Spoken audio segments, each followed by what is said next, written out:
पठानकोट में पहली बार आए हैं।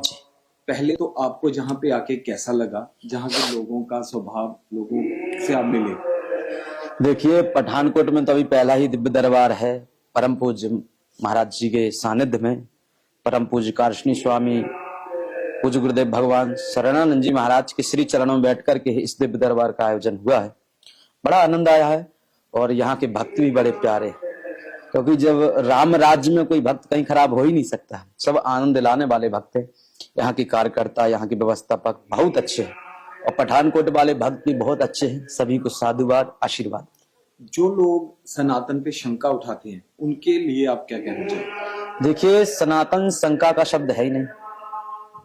सनातन धर्म हमेशा दूसरों के हित में सोचता है, अच्छे के लिए सोचता है। हमारे यहाँ वेद पुराण में कहा जाता है सर्वे भवन्तु सुखिनः सर्वे सन्तु निरामया सर्वे भद्राणि पश्यन्तु मां कस्य दुख भागो। हमारे यहाँ मंदिरों में प्रार्थना जब भी की जाती है, कहा जाता है विश्व का कल्याण, लोगों के अंदर सद्भावना हो, गौ माता की रक्षा हो। जब विश्व के कल्याण की हम लोग बात करते हैं, प्रार्थना करते हैं, तो विश्व में रहने वाले सभी भक्त आते हैं। तो चाहे हिंदू हो, मुस्लिम हो, सिख हो, ईसाई कोई हो।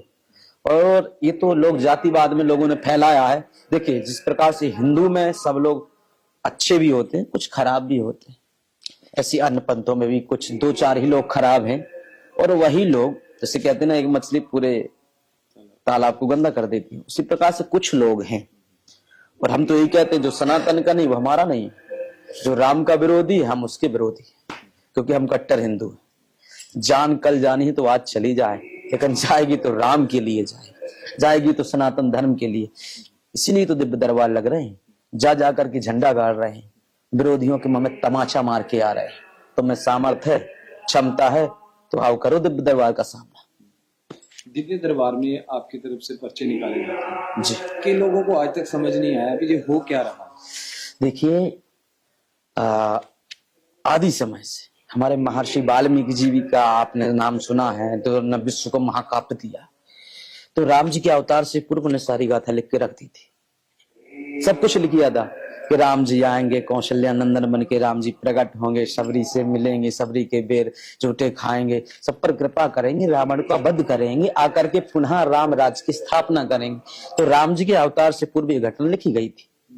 तो उसी प्रकार से हमारे जो ऋषि मुनि होते, हम कहते हैं आपके माध्यम से, आपके चैनल के माध्यम से, जो ये मानता हो कि पर्चा ढोंग है या अंधविश्वास है, तो आप है, जैसे आप भी मीडिया वाले हैं, हम आपसे कहते हैं 41 दिन ब्रह्मचर्य का पालन करके पूर्ण श्रद्धा से हनुमान चालीसा का रोज प्रतिदिन 108 पाठ करिए। 41 दिन तक आप किसी के सामने जाकर के भूत भविष्य वर्तमान अपने आप बता देंगे, क्योंकि वो शरीर में हनुमान जी की ऊर्जा आ जाती है। क्योंकि जब हनुमान जी से हम जुड़ते हैं, उनके चरणों से जुड़ते हैं, तो वही ऊर्जा हमारे शरीर में है। और हमारा ही दरबार अभी का नहीं है, कोई 3 पीढ़ी का बता रहा, कोई 2 पीढ़ी का। हमारे गांव में जाइए ना आप, पन्ना जिले में आप पूछिए, 7 पीढ़ी का। पर क्या है, हमारे जो दादाजी थे तो वो हमेशा नहीं कहते वो पर्चा बनाते, नहीं, झूठ नहीं बोलते, पर्चा नहीं बताते थे, भविष्य नहीं बताते थे। जैसे वो कहते झाड़ा मारते थे, भूत प्रेतों को भभूति दिया करते थे। तो यही परंपरा हमारे इसमें आती रही। और हम ऐसे वैसे नहीं कि हमने पढ़ा लिखा ना हो, हम ऐसे दिव्य दरबार लगाए। आप जो BSc B.Pharm करते हो ना, कॉलेज की पढ़ाई, उसकी डिग्रियां मेरे पास। आपकी BSc मेरी शास्त्री, तुम्हारी B.Cot, जो भी आपकी इंग्लिश कॉलेज पढ़ाई थी, यहाँ शास्त्रीय आचार पढ़ाई किए होंगे 18वीं क्लास तक, जो कहा जाता है।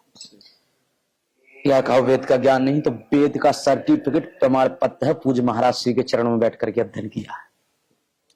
और महर्षि संदीपनी राष्ट्रीय वेद विद्या प्रतिष्ठान उज्जैन से प्रमाण पत्र लिए हुए हैं। ऐसा नहीं कि हम समझते नहीं, सनातन को भी समझते, पर यही कहते हैं कि राम का विरोध करके नरक में क्यों जा रहे हैं। राम जी को मानो, राम जी को पहचानो, अंत में जब मरोगे तो राम नाम शक्ति ही मिलेगा। और बढ़िया, हम तो दिव्य दरबार लगा करके सनातन का झंडा गाड़ के जा रहे हैं। तो आपके पठानकोट में भी हमने सनातन का झंडा गाड़ दिया। आपकी उम्र बहुत कम है। हाँ। शास्त्री करना एक मतलब एक, जैसे हम पढ़ाई करते हैं उसमें शास्त्री करते हैं, लेकिन बहुत सारे बच्चों ने शास्त्री की होगी अध्यात्म में, लेकिन दिव्य शक्ति आपके पास, आपको जो कृपा हुई है, उसके पीछे क्या राज है? उसके पीछे सबसे बड़ा राज ये है कि हमने 8 साल की उम्र में घर त्याग दिया था। और जो बेवर के महाराज जी थे हमारे, वो हमें छोटे से ही ले गए थे घर, अपने आश्रम ले गए थे बेवर में। और वहां पर विदुर जी महाराज, आपने महाभारत सुनी होगी, जो विदुर जी महाराज थे वहां पर समाधि है। तो जो हमारे महाराज जी थे दंडी स्वामी जी, वो त्रिपुर सुंदरी माता भगवती से, ज्वाला माई से वो डायरेक्ट बात क्या करते थे। हम भी पूछते थे गुरु जी ये कैसे हो रहा है कनेक्शन। बोले पहले लगन लगानी पड़ती है, इनसे जुड़ना पड़ता है। तो 2012 तक हम उनके पास रहे, गुरु जी के पास। तो उन्होंने भी जो टूटी फूटी रसमलाई थी वो हमको दी, केवल गुरु सेवा की वो थी। माँ भगवती की हमने 2 साल उपासना की। कितने वर्ष? 2 साल माँ भगवती जो त्रिपुर सुंदरी माई ज्वाला मैया है, उनकी उपासना की, उनके मंत्र का जाप किया। हम आपके साथ रहते हैं, आपके जैसे हो जाएंगे। हम भगवान के साथ मिलेंगे, उनके आश्रित पर चलेंगे तो हम वैसे हो जाएंगे। तो 2012 के बाद 13 में हम पहुंचे रमणरेती। काशनी गुरु शरणानंद जी महाराज के पावन सानिध्य में बैठ करके वेद का हमने अध्ययन किया और शास्त्रीय आचार्य किए। 2021 की लगभग की घटना है। तो आपसे बताएं, आपके पिताजी नहीं है तो आप टूट जाओगे। हमारे पिताजी 2020 में हमें छोड़ के चले गए थे और बहुत सारा कर्जा था, बाबा की कृपा से चुका। मात्र 1.5 महीने में कर्जा चुक गया। 13 लाख कर्जा कुछ होता है ना, 13 लाख 15 लाख का कर्जा 1.5 महीने में चुक गया था बाबा की कृपा से।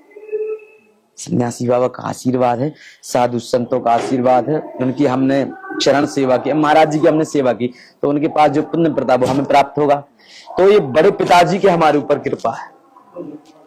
बड़े पिताजी की वो 2021 में जब 22 के लगभग घटना घटित हुई, वो हमारे पास पहुंचे और मतलब आत्म रूप में जब वो पहुंचे तो हमारे पास पहुंचे, हमने उनसे कहा पिताजी आप आना होता तो आप हमें बता देते कि हम आ रहे, तुम गाड़ी वाहन की व्यवस्था करते। उन्होंने कहा हम रहे नहीं इस दुनिया में, हम बहुत चाहते थे उन्हें। और हमने बोले कि दरबार लगाओ। हमने कहा हमें ना कुछ आता, हम ना धूरा भभूति जानते, ना हम गुनिया ना तांत्र, हम तो भागवती पंडित सत्यनारायण बांच देते हैं, कर्म कांड कर देते हैं, भागवत बचवानी तो कोई बचवा सकता है, ये भूत ऊत हम जानते नहीं, कुछ नहीं जानते। उन्होंने हमारे ऊपर ऐसे हाथ रखा और 30 सेकंड के अंदर चमत्कार हुआ। फिर हमें खुद पता नहीं ये शक्तियां कहां से आ गई, क्या हुआ क्या नहीं हुआ, ये सब उन्हीं की कृपा है। जो दरबार में बहुत सारे लोग आए हैं, कईयों की तो अर्जी लग गई, कई लोग वैसे ही बैठे हैं और शायद वो मासूम से चेहरा बना के बैठे, उनको लगेगा कि शायद उनकी अर्जी ना लगे, उनके लिए क्या? देखिए हम यही कहते हैं कि आप जितना भजन करोगे, जितने बालाजी का नाम लोगे, जितना उनसे रोगे, जितनी आप प्रार्थना करोगे, उतनी बालाजी जल्दी सुनते। अब कई भक्त जो रात भर उनका चिंता करते हो, जिसके अंदर अच्छी श्रद्धा है, भाव है बालाजी के प्रति, तो उनकी अर्जी स्वीकार हो जाती है। और जिसको बालाजी चाहते, हमारा क्या, हम तो आपको बुला लें, हमें थोड़ी ना बुलाना है, बालाजी को बुलाना है। तो यही बड़ा आनंद आया आपके पठानकोट में, और हम लोगों का समय नहीं है और बहुत जल्द आपके पठानकोट में आएंगे। फिर से एक बार सत्य सनातन धर्म का झंडा गाड़े। जय सिया राम, जय सन्यासी।